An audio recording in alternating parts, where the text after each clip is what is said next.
When I got the lead in the panto, I was buzzing off my tits. I mean, I was a bit worried if I was too old. And then I found out that my leading lady had her own home help. And as for Dr. Hook, he was so old that the only thing that didn't droop was his false teeth. Now I know, because I saw him in the dressing room. Everything drooped. He could have polished his shoes with his balls. But he's a funny man, you know, he's always handing out information and ideas like, never milk a bull, not unless you're quick.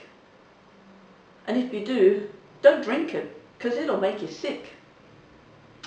Now the rehearsals were held in the Argyle. Now the Argyle's, you know, it's not posh or anything. The Argyle's the sort of place that has iron brew on tap.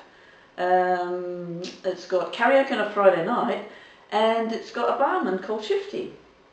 Now Shifty, he's the sort of guy that thinks anything spoken in French is culture, and that Gaelic is something you cook mushrooms in.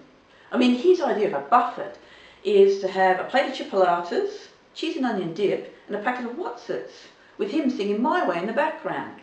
And yes, we have some dips. They may be old, but at least they're tasty. And chips, they may be cold, but at least they're chunky. And sauce, we've got the lot.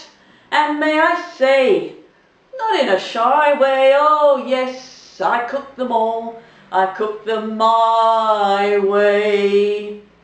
So there I was, standing at the end of the stage, and I'm just waiting because it's a big fight scene.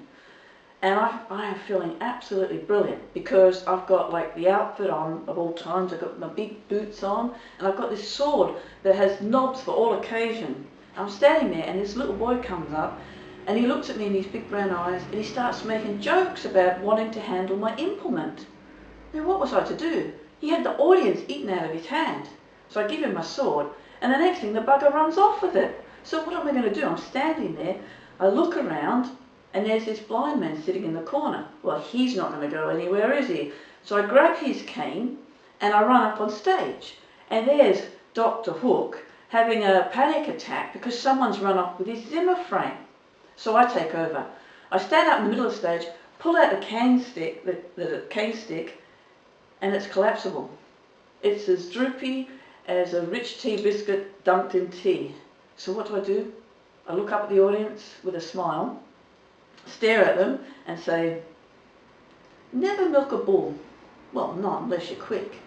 And if you do, don't drink it, because it'll make you sick.